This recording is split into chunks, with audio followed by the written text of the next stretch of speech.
Les voy a rogar por favor su atención a los compañeros que van a exponer esta noche.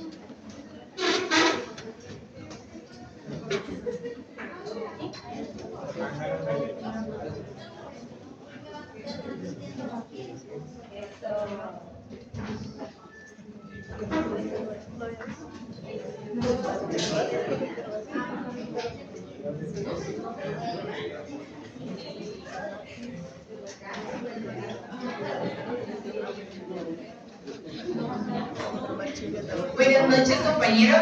Buenas noches, licenciada. Nosotros somos el grupo 13. A nosotros nos tocó exponer sobre el certificado de depósito.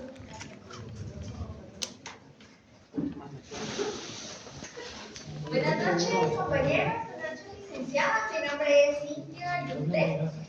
Y la siguiente declaración. Yo les voy a hablar acerca de los antecedentes históricos del certificado de depósito y también de los almacenes generales de depósito. La historia data desde la época primitiva, en donde acá se recolectaban todos los productos agrícolas, a veces de los excedentes o de las abundancias, y esto lo hacían con el fin de conservarlos por si en el futuro existía alguna escasez o simplemente para protegerlos de las inclemencias del tiempo. Posteriormente pasamos a la Edad Media. Durante esta edad se hizo necesario el implementar algunos almacenes debido al incremento del comercio, pero con el incremento del comercio también se hizo, presente que esas mercancías fueran vulnerables al robo, por lo cual se instalaron almacenes para proteger esas mercancías. Es así como en Valencia, España, existieron los primeros bancos que iban a proteger esas mercancías, emitiendo así por primera vez recibos o comprobantes que iban a proteger dichas mercancías. Entonces acá tenemos, el primer acercamiento a lo que posteriormente sería un certificado de depósito. Luego pasamos a Inglaterra, en Europa. Acá hubieron o existieron establecimientos llamados dock, lo que significa muelle rodeado de almacenes, en donde acá llegaban los barcos para cargar y descargar las mercancías, y de esta manera se podían proteger dichas mercancías. Ya luego de Europa se viene, digámosle así, mediante la evolución a América Latina. Y acá el antecedente más antiguo que se tiene es en México, en donde acá se utilizaban los almacenes, los depósitos, únicamente para conservar cereales, trigos, maíz, pero no eran para comercializar, sino que se utilizaban únicamente como método de conservar estos granos, por si en el futuro había una escasez en la cosecha o había algún, tiempo de calamidad. Entonces, luego de México pasamos a Guatemala. Y para la época colonial, acá en Guatemala también esos depósitos, esos almacenes eran utilizados de la misma manera que se utilizaron en México. Y para el año 1877, acá en Guatemala, cuando se promulgó el Código de Comercio, ahí se reguló lo relativo a los almacenes generales de depósitos. Y posteriormente en nuestro Código de Comercio actual, que es el de 1970, que también ahí se regula lo relativo a los almacenes generales de depósito, juntamente con el decreto 1746, en la ley de almacenes generales de depósito, en donde se establece que estos almacenes van a ser constituidos como una sociedad anónima, van a ser también empresas privadas y además van a ser instituciones auxiliares de crédito, con el único objetivo de conservar, distribuir o depositar, almacenar cualquier de mercancías, con la única obligación de que estos almacenes deben de extender un certificado de depósito. Y el certificado de depósito lo que va a incluir, digamos acá, es esa garantía de protección a la mercancía. Y acá terminaría con los antecedentes históricos. Siguiente diapositiva, por favor. La definición del certificado de depósito la encontramos establecida en el Código de Comercio de los artículos 584 al 587. Asimismo, también en el artículo 7 de la Ley de Almacenes Generales de Depósitos, decreto 1746 del Congreso de la República, el cual nos establece que el certificado de depósito va a ser un título que representa la propiedad de la mercancía que va a ser almacenada, valga la redundancia, en un almacén general de depósito. Y digamos, esto va a estar contenido en un contrato que va a ser celebrado entre el almacén, que va a ser el depositario, y el dueño de la mercancía, que va a ser el depositante. En otras palabras, en palabras más sencillas, para que podamos entender lo sucesivo de este tema, por ejemplo, yo poseo una mercancía, entonces vengo y la almaceno o la deposito en un almacén. ¿Para qué? Para que ellos me den a mí dinero, digamos, me presten. Entonces, como garantía, yo voy a dejar esa mercancía y ellos me van a dar a mí ese dinero. A la vez, ellos me van a extender ese certificado en donde va a constar la mercancía, cuánto, digamos, el valor de esa mercancía y un plazo determinado donde se supone que yo debo cumplir, o sea, devolver ese dinero que a mí me prestaron, y en el momento en que yo deje de cumplir con esa obligación, entonces se le faculta al almacén para que ellos se adueñen, por decirlo así, de mi mercancía y puedan cobrarse la obligación que yo dejé de cumplir. Y en este momento entraría la figura que se llama bono de prenda. Pero estos temas los van a desarrollar mis compañeros posteriormente. Gracias.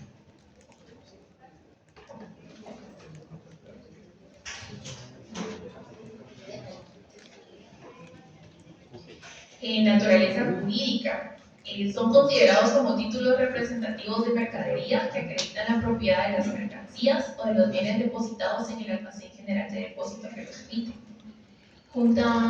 Artículo 2, significado de términos en su inciso B, certificado de depósito a plazo, documento expedido por el Banco de Guatemala a la orden de un depositante en el que se ha de constar que se ha constituido un depósito a plazo.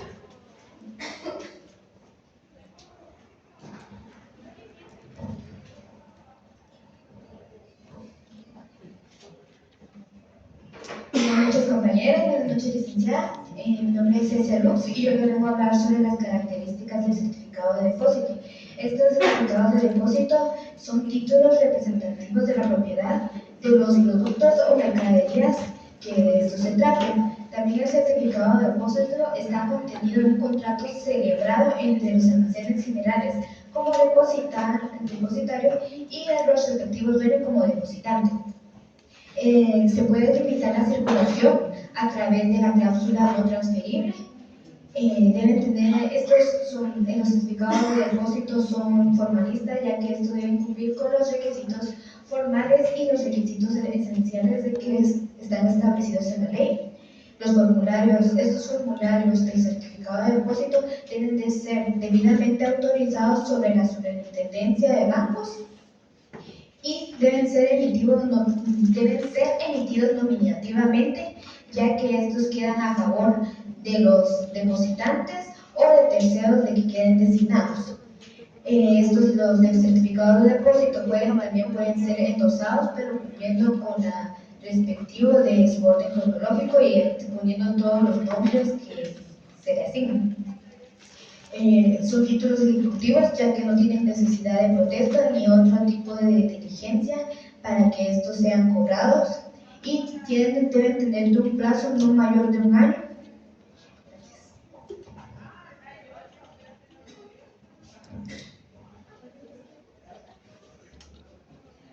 ¿Qué tal, compañeros? Buenas noches. Mi nombre es Cecily Montejo y lo que a mí me corresponde explicar el día de hoy son los requisitos. Como bien sabemos y hemos estudiado, el artículo 386 del Código de Comercio regula los requisitos generales de todos los títulos de crédito.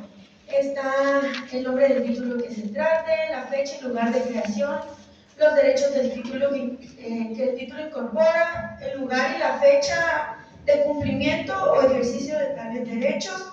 Y bien, ahora los requisitos específicos los regula de este título de crédito, los regula el artículo 9 de la Ley de Almacenes Generales de Depósito, decreto número 1746, y también regula el reglamento algunos requisitos que en su artículo 12, los cuales son nombre y dirección del almacén emisor y fecha de emisión, indicación clara y precisa de que el título es o no transferible, nombre y dirección de la persona a favor de quien emite, descripción de los productos o mercancías depositadas, descripción de los riesgos contra los cuales están aseguradas las mercancías, nombre y dirección de la entidad aseguradora, indicación de las mermas, deterioros, riesgos de descomposición o avería o que se pueda estar sujetas las mercancías, valor de las mercancías depositadas a plazo y fecha de vencimiento del título, valor de las mercancías depositadas a plazo y fecha de vencimiento, declaración expresa que a la fecha de la emisión del certificado se encuentra libre de gravámenes, embargo o anotaciones, los productos o mercancías de que se trate. Espacio para anotar el monto del crédito directo por el almacén de que se trate. Espacio para anotar los endosos y las constancias de los registros legales. Condiciones en que se puede efectuarse retiros parciales de las mercancías, productos. Expresión que se ha emitido certificados de depósito múltiples, en su caso. Número, valor y fecha del bono de prenda cuando sea emitido. Número de resolución de la Superintendencia de Bancos que autorizó el texto del título. Firmas de los representantes legales del almacén.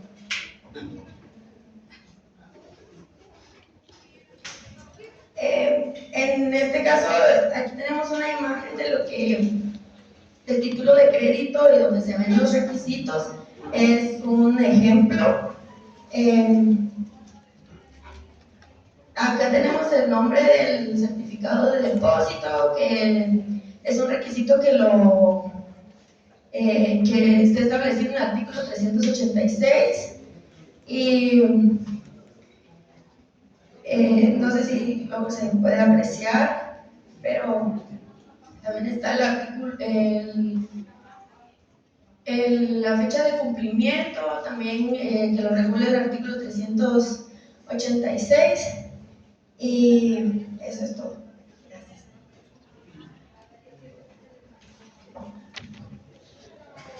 Buenas noches, licenciado. Compañeros, buenas noches.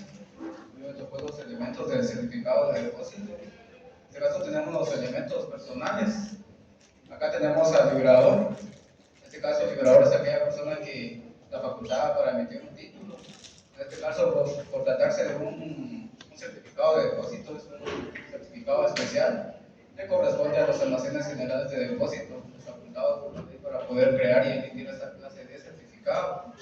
También tenemos aquí al librado, que igual le corresponde al almacén general de depósito, quien es el obligado a retornar lo depositado.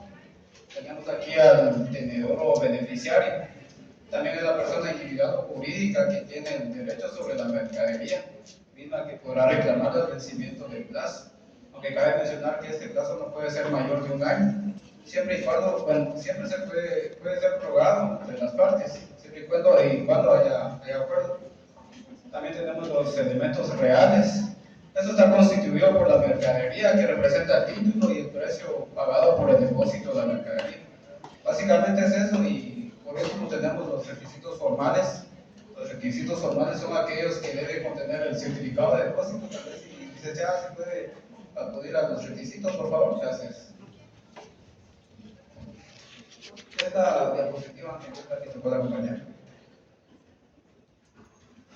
Eso. Bueno, esos serían los elementos formales del certificado, ya que son los requisitos que debe contener el documento como tal. Pues vimos que estipula el artículo 386, que son los requisitos formales. También tenemos los especiales, que está regulado en el artículo 9 y en el artículo 12 del reglamento. Eso sería Axel Ambrosio.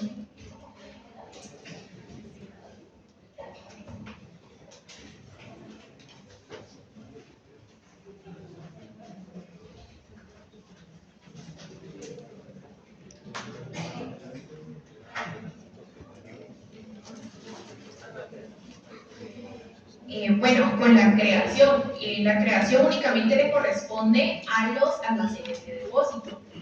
El Código de Comercio es muy claro al indicar en el artículo 584 que únicamente los almacenes generales de depósito podrán expedir certificados de depósito. Y estos, al ser creados, tienen la calidad de título representativo de las mercaderías que en él se amparan. Esto según el artículo 585 del mismo código.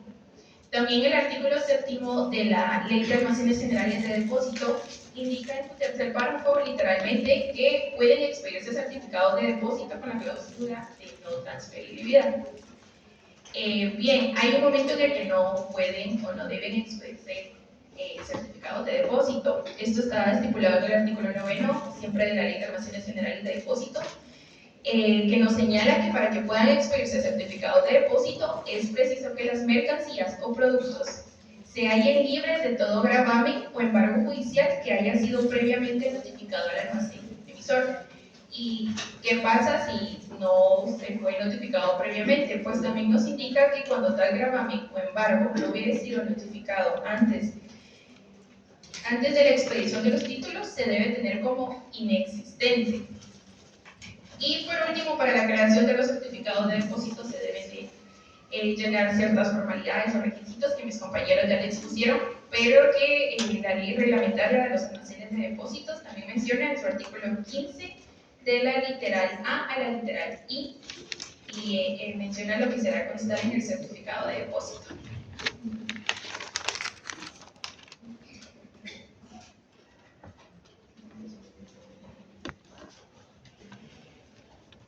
Buenas noches, compañeros. Licenciado, mi nombre es Luis Raimundo.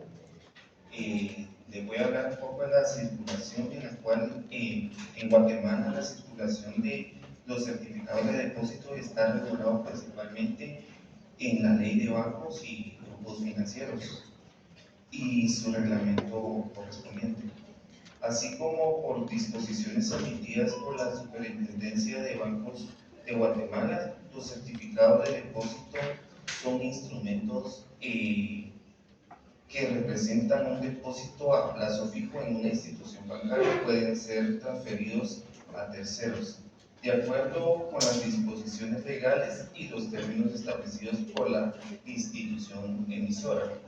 Podemos apreciar acá donde tenemos el tenedor original, que es el inversor que adquiere el certificado de depósito directamente con la institución financiera emisora.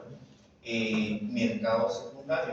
Los certificados negociables pueden ser comprados o vendidos entre inversores en un mercado secundario antes de su vencimiento, en la cual el vencimiento es llegar a la fecha de vencimiento al tenedor original o final, que es su capital invertido más los intereses correspondientes. Gracias.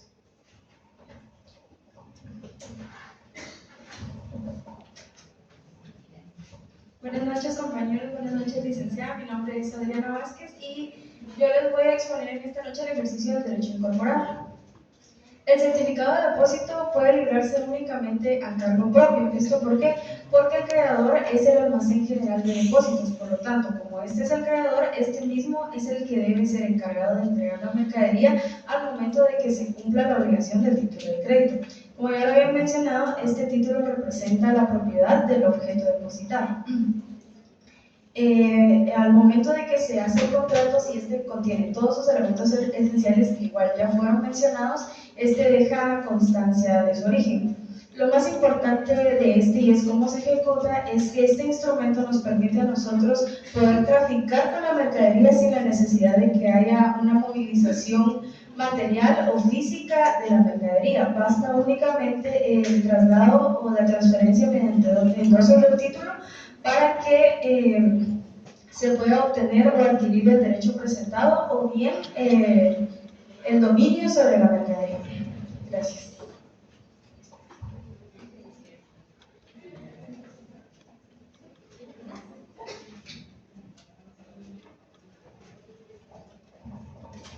Buenas noches, compañeros. Mi nombre es Ingrid López y yo les vengo a hablar lo que es certificado mercantil. Tal como lo mencionaron, la creación depende del artículo 584 del Código de Comercio y lo que mencionó la compañera, que está regulado en el artículo 9 de la Ley General de Depósitos, establece, según el artículo 615 del Código de Comercio, estipula que la acción cambiada se ejecutará en caso de falta de aceptación o aceptación parcial, en caso de falta de pago o pago parcial, cuando el librador o el aceptante fueran declarados en estado de quiebra, de liquidación judicial, de suspensión de pagos, de concurso o de otra situación equivalente. Es decir, de este certificado de depósito es representativo. Este puede ser endosado. La persona quien obtiene el título tiene la certeza de lo que está depositado ahí en la mercadería y no es necesario movilizar la mercancía, pues ya está bajo resguardo. En los casos descritos en el artículo, en esto recae la aceptación o la atención de certificado de depósito. Contra la acción cambiada tenemos las excepciones estipuladas en el artículo 619 del Código de Comercio. Gracias.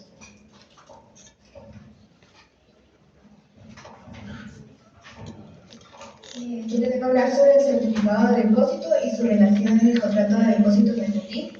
Para hablar sobre su relación debemos entender que el contrato de depósito mercantil es un contrato típico en el cual el depositario el depositante encarga al depositario sus bienes o productos para que los guarde o los conserve con algún precio o una retribución, con la obligación de estas ser devueltas al finalizar el contrato.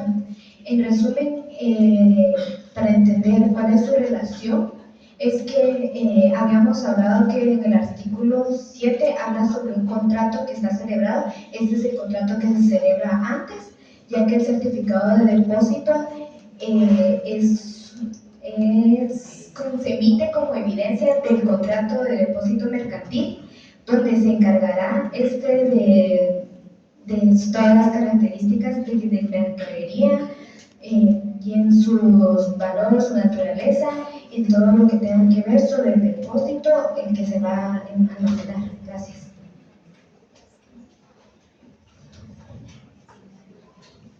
Continuando con el tema, procedemos al procedimiento de creación. Esto está constituido de 5 formas. Está la solicitud de depósito de bienes, emisión del certificado, contenido del certificado y entrega del depositante.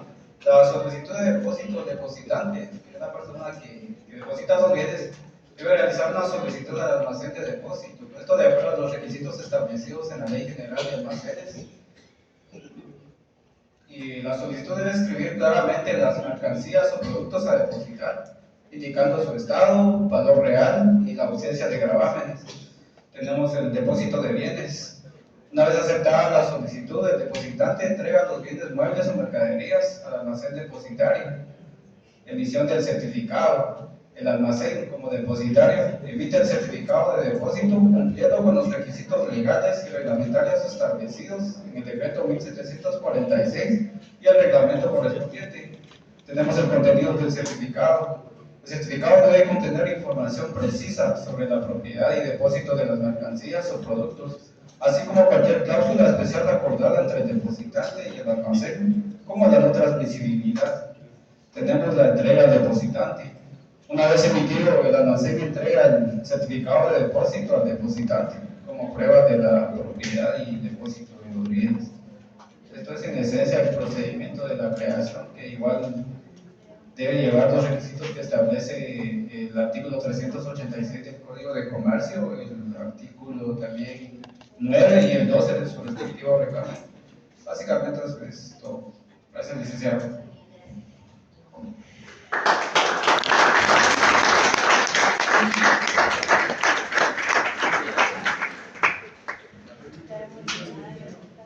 Si tienen alguna consulta aquí, compañeros.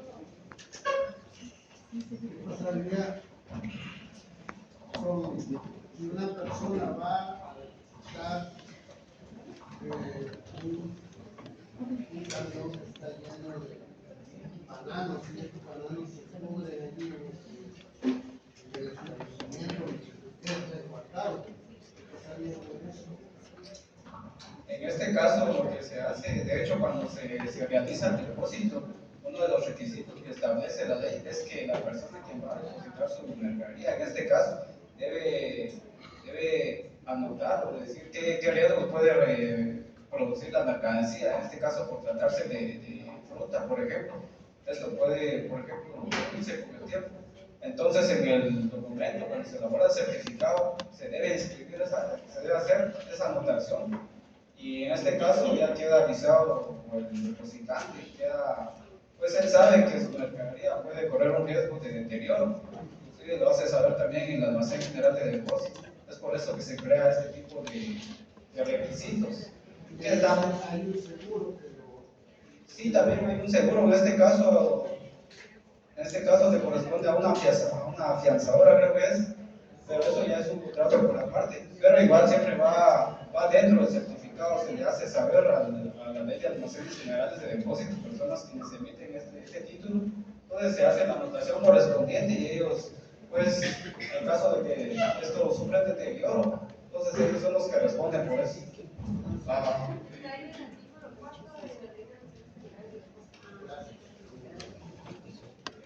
Eso es todo. Sí, le iba a consultar que si era posible el resguardo de perecederos dentro de los almacenes generales de depósito o si eran solo por mercancías generales, ¿verdad? Porque los perecederos como tienen el riesgo de... Sí, pero ellos tienen cámaras. También tienen cámaras. Especialmente para darles una zona para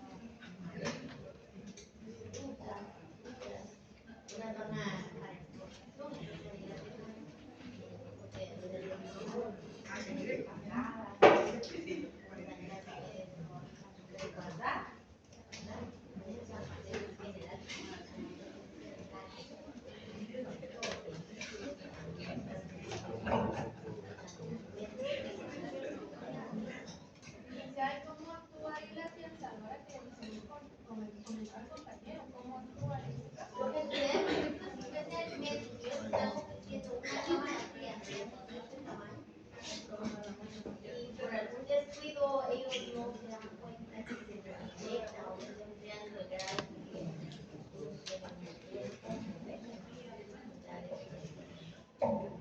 un ejemplo así.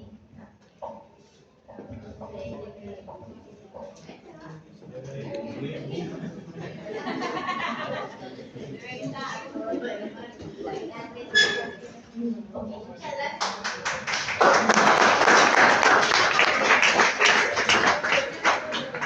Gracias, licenciado. Gracias por la... Nosotros somos el grupo 14 y vamos a hacer referencia sobre el bono de prenda. Mi nombre es David Velázquez y le dejo el uso de la palabra a la compañera que sigue. Mi nombre es Joshua Flores y les voy a explicar las nociones generales del bono de prenda.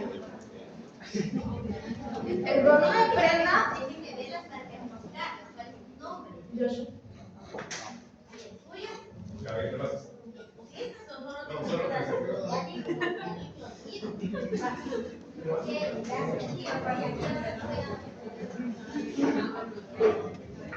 El bono de prenda proviene de un contrato de depósito con almacenes generales, pero también se le entiende como un título representativo de mercaderías. aunque no representa en sí el derecho de dominio sobre la mercadería, sino por cierta una relación de crédito. El bono de prenda se puede extender en conjunto o independientemente del certificado, pero no se puede exceder del año, excepto que el certificado fuera otorgado. El título de crédito, el bono de prenda, sirve para cobrar la cantidad mutuada judicial o extrajudicialmente. Si se fuera a cobrar de forma judicial, pasa a ser un título ejecutivo libre de protesto y se hace valer ante los tribunales.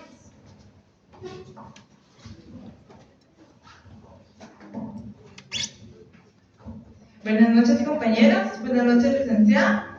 Mi nombre es Carla Arana. Yo les voy a hablar un poquito sobre qué es el bono de prenda, bueno, su definición.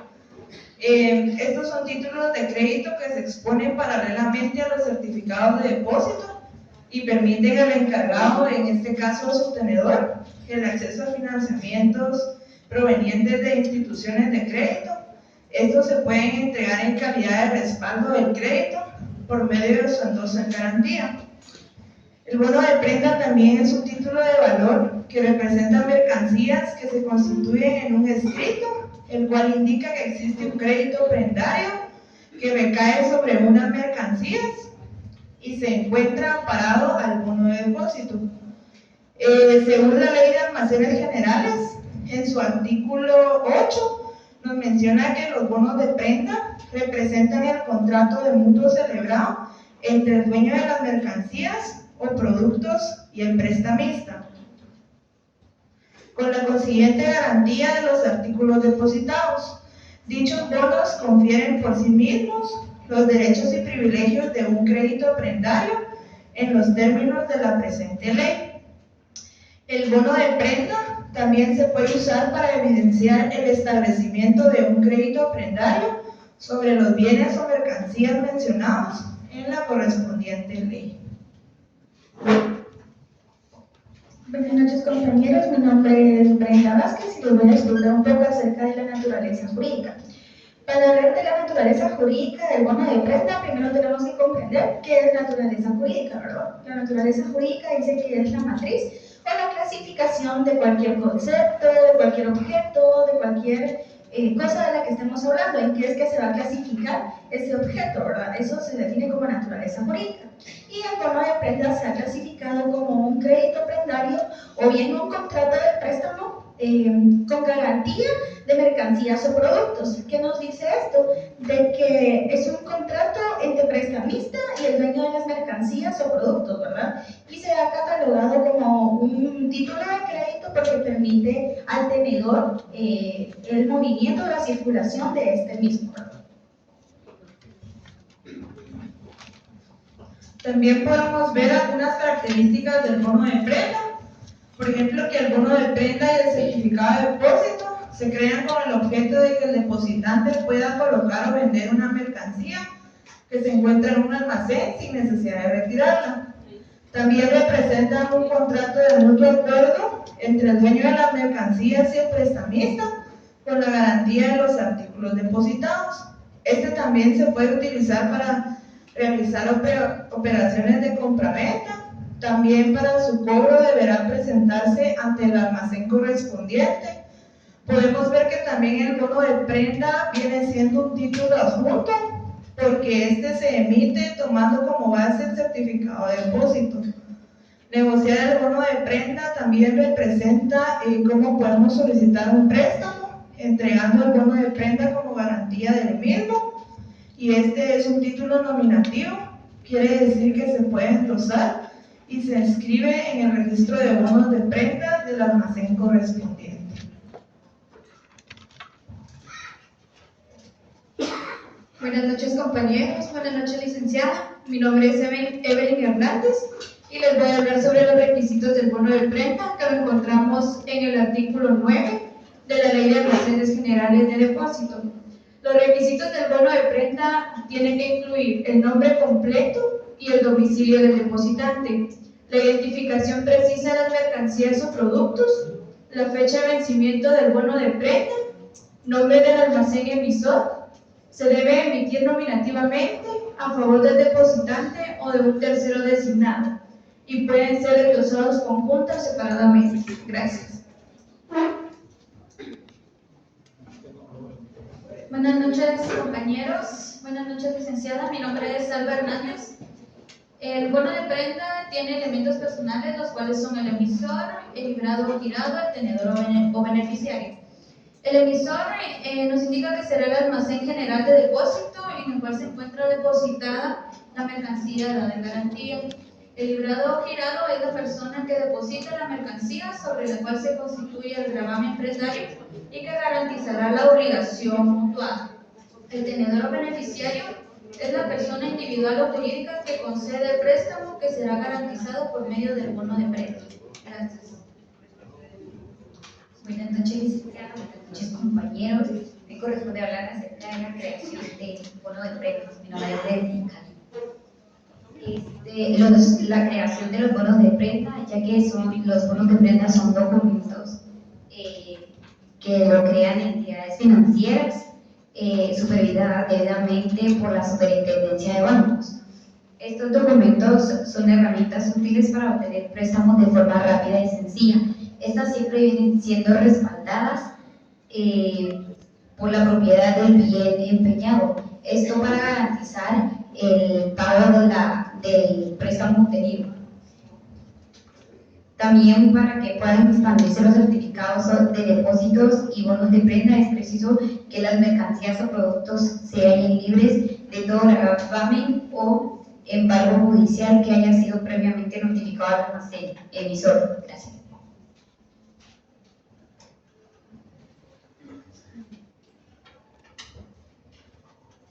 Buenas noches, mi nombre es David Velázquez. Voy a hablarles sobre la circulación del bono de prenda. La circulación del bono de prenda establece la ley muy claramente que únicamente lo puede establecer el almacén general de depósito. La transferencia es bastante simple, bastante sencilla, es a través de un endoso, siempre y cuando el producto o la mercancía se encuentre libre o de gravamen o embargo judicial. Esa es la circulación de un bono de prenda. Buenas noches, licenciada. Buenas noches, compañeros. Diana Girón. Yo les voy a hablar sobre el pago del bono de prenda. La modalidad en que se puede dar el vencimiento del certificado de bono de prenda es a la vista, ya que se pagará en el momento que el almacén general de depósito lo vea o cuando se presente el pago que lo realiza la persona. Ahora, el procedimiento del cobro del bono de prenda. Esto según el decreto 1746 del Congreso de la República, que es la Ley de Almacenes Generales de Depósito. En el artículo 17 establece el vencimiento del bono de prenda, que dice lo siguiente: el tenedor cuyo plazo haya vencido deberá presentar a cobrar su importe al almacén que lo haya emitido, o puede pedir directamente al almacén en remate, siempre que lo solicite por escrito dentro de los 8 días hábiles posteriores a que ocurrió el vencimiento. En su artículo 18 pues habla sobre el remate. Estipula lo siguiente: los almacenes deben proceder al remate directo de las mercancías de la siguiente manera: cuando los adeudados a favor de los almacenes no fueren pagados, o cuando lo solicita el dueño de mercancías fuera de gravamen, o ya sea que sean mercaderías en descomposición o productos perecederos. También se procede con los avisos que está estipulado en el artículo 19. Antes de llevar a cabo el remate deberá publicarse por lo menos un aviso en el diario oficial y otro en uno de los diarios privados de mayor circulación en la República, pues dando los detalles necesarios. El procedimiento de remate que se encuentra en el artículo 20 dice, numeral A, se debe exponer al público en los almacenes los productos o mercancías que se va a rematar. En el inciso B, el remate se ha de efectuar en la sede del respectivo almacén o en el lugar adecuado que autorice la Superintendencia de Bancos. Y en su numeral C indica que todo remate debe realizarse con intervención de un representante del almacén o que sea otra persona de la Superintendencia de Bancos y un notario para dar fe. El bono de prenda sí se puede protestar de acuerdo al artículo 24 del decreto 123-6, que es la ley reglamentaria de los almacenes de depósito del Crédito Hipotecario Nacional de Guatemala, que dice lo siguiente, artículo 24. No siendo pagado su vencimiento el adeudo que representa el bono de prenda, el tenedor del título lo hará protestar observando para el efecto las formalidades relativas al protesto de las letras de cambio.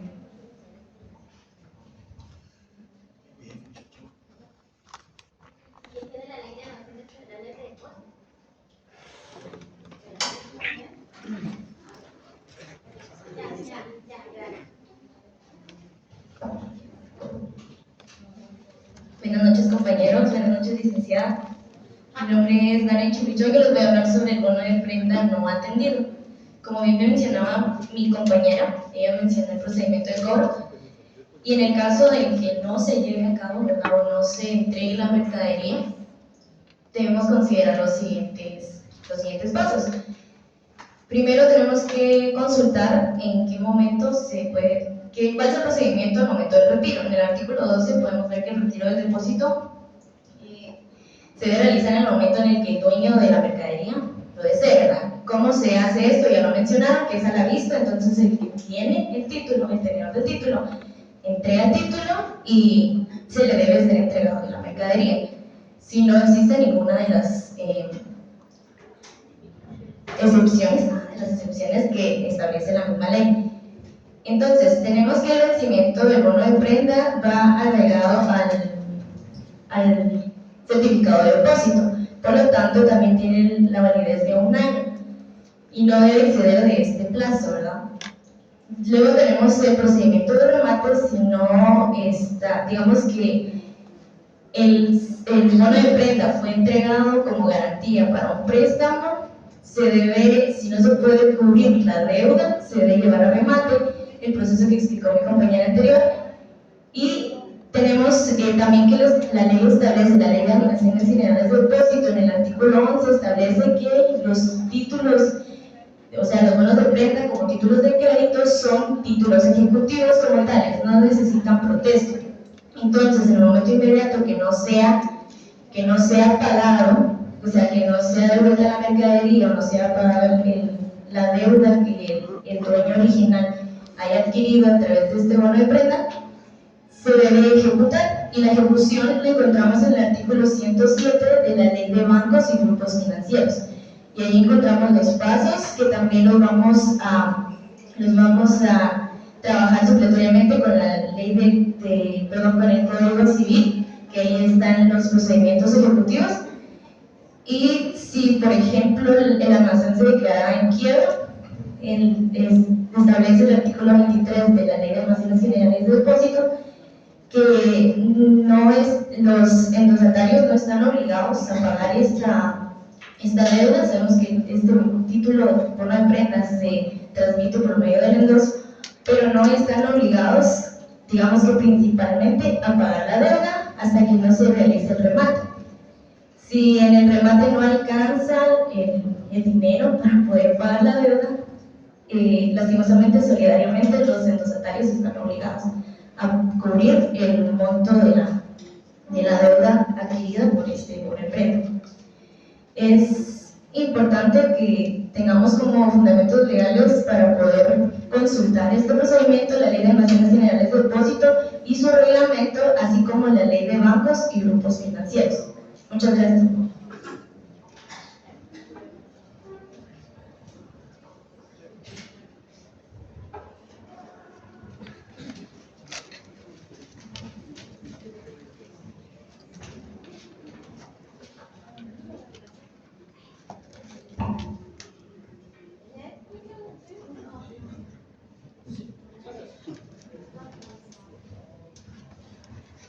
Buenas noches, compañeros. Licenciado presente. Mi nombre es Cristian Jerónimo Ruiciano y aquí me toca hablar sobre el bono de prenda y su relación con el contrato de mutuo con garantía pendiente. Como ya lo sabemos, el bono de prenda es la interpretación mutua de un contrato de préstamo con la garantía de productos o artículos en depósito y que aplica por sí mismo los derechos y privilegios de un crédito prendado, según lo establece el artículo 8. Ley de Almacenes Generales de Depósito. Y el contrato de mutuo con garantía prendaria está regulado en el Código Civil, en el título 8 del mutuo, artículo 1948, y establece lo siguiente: por el contrato de mutuo, una persona entrega a otra dinero u otras cosas movibles con el cargo de que se le devuelva igual cantidad de la misma especie y calidad. Esto quiere decir, pongamos un ejemplo, de tomates, está como garantía prendaria. El prestamista deberá devolverlo tal y como lo dio en garantía, aunque tenga algún desperfecto, daño o se haya denunciado por un tiempo. El valor de los tomates no deberá permanecer el mismo valor. Muy bien, este fue la presentación del grupo número 14. Espero que les haya gustado. Bueno, entonces, gracias.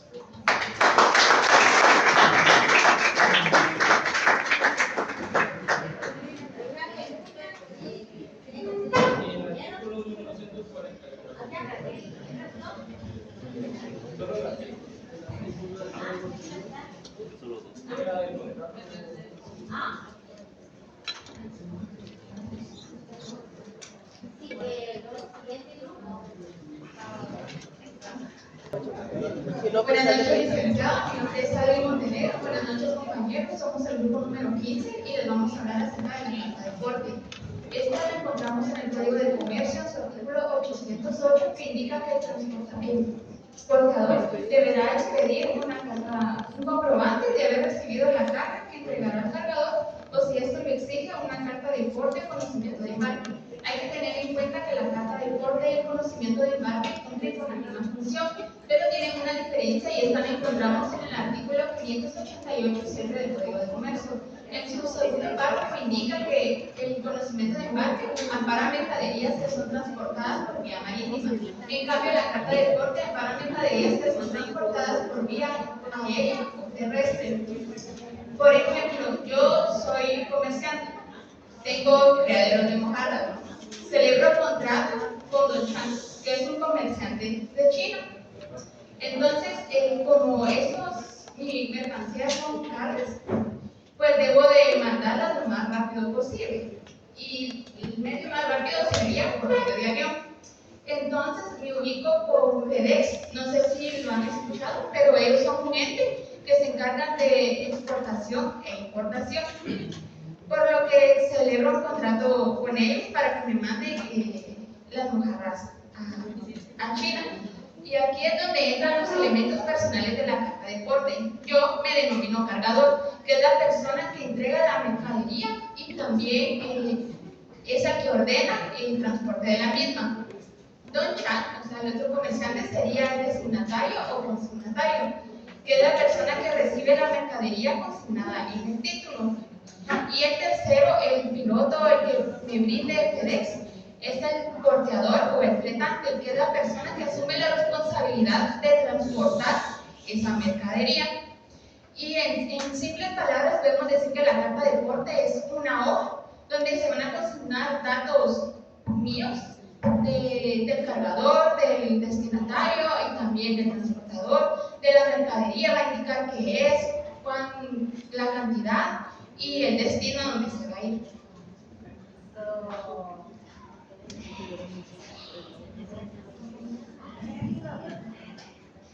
Buenas noches a todos ustedes, compañeros, licenciada Juan Fernando Monterroso. Yo les voy a exponer sobre la naturaleza jurídica de la Carta de Porte. Podemos decir que la naturaleza jurídica de la Carta de Porte es diferente dependiendo de los puntos de vista en materia de derecho, específicamente en el derecho mercantil guatemalteco. Lo podemos recibir como un título de crédito o como un simple contrato denominado, ya que sus características son, de cierta forma, podemos llamarlo como simples, ya que, como lo indicó la compañera, es un documento en el que hacemos constar diferente información sobre los productos o mercancías que se van a comerciar, ¿verdad? Como título de crédito podemos decir que la Carta de Deporte es incorporada por derecho creditario a favor de un legítimo tenedor, y podemos decir que los puntos a favor de este concepto pueden ser que es literal, es a la orden y que es autónomo. Es literal ya que el derecho de crédito se incorpora en el mismo documento. A la orden ya que se puede transferir a otro tenedor por medio de transmitido por medio de un endoso, y es autónomo ya que pues se significa que el derecho de crédito no está sujeto a excepciones en el derecho interno que puede oponerse al cargador, como por la compañera, ¿verdad? Y como un contrato un simple contrato, podemos decir que es el medio por el cual dos partes convienen para asegurar el contrato de los bienes o mercancías que se van a transportar, ¿verdad?, con sus derechos y obligaciones. Gracias.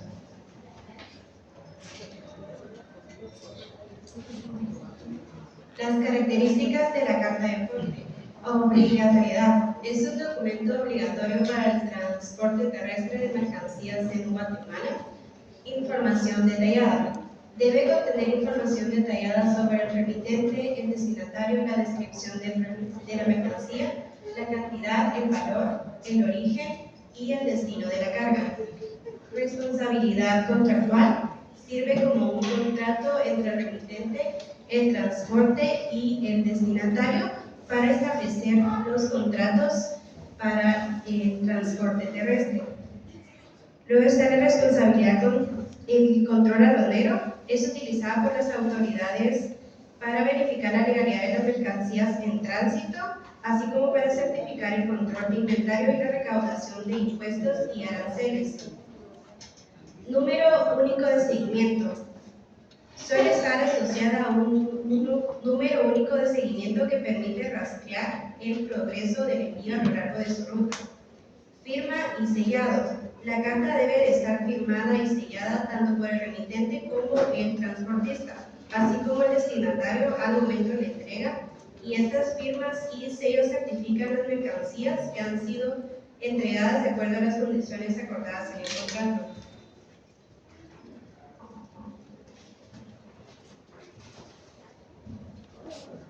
Gracias, buenas noches, licenciada y compañeros.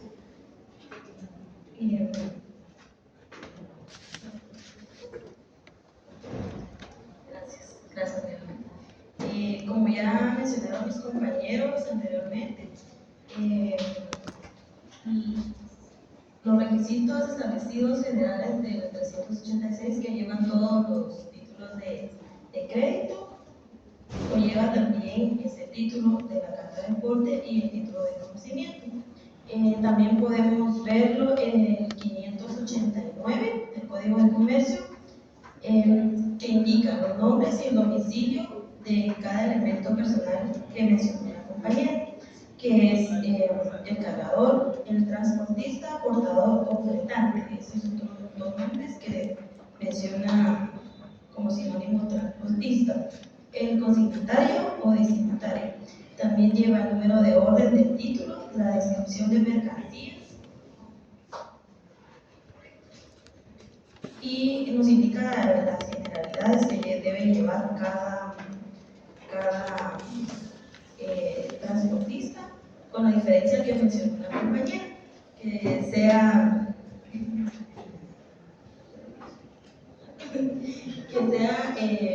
el medio de transporte, como ella indicó.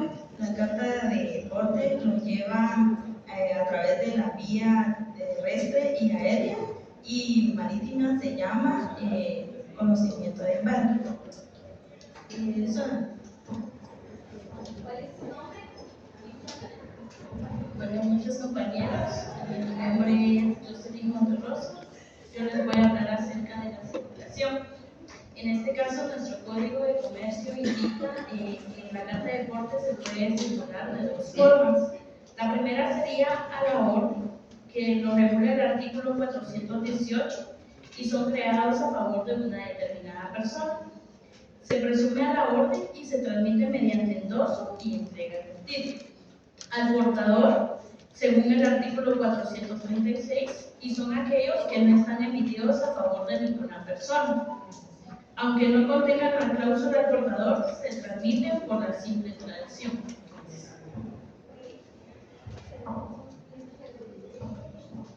Buenas noches, yo les voy a hablar sobre la carta de porte y su relación con el contrato de transporte. La carta de porte es un documento emitido por la compañía de transportes, ya que se trata igualmente de una naviera, una línea aérea, una compañía de transportes, ya sea por carretera, si fuera igual un ferrocarril. Sus funciones son recibo de mercancías, pruebas de contrato de transporte. La relación que tiene este documento con el contrato de transportes es que en este la persona física o jurídica se obliga a trasladarse de un lugar a otro, por tierra, por mar, por lagos, ríos, y también las mercancías que son entregadas a las personas a quienes vayan dirigidas, y es a cambio de una contraprestación económica. Gracias.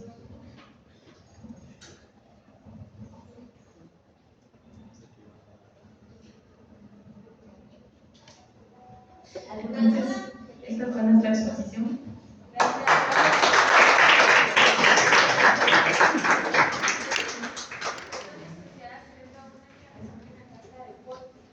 Es importante que tengan los datos específicos de datos de piloto, placa y cómo se llama el transporte. También tiene que tener el flete que está anotado para poder identificar y poder pagar después. Exactamente. El peso de la mercancía ya se vendió, se ve. Claro, eso es que en algún momento hay la policía, la PNC, para ellos no saben nada.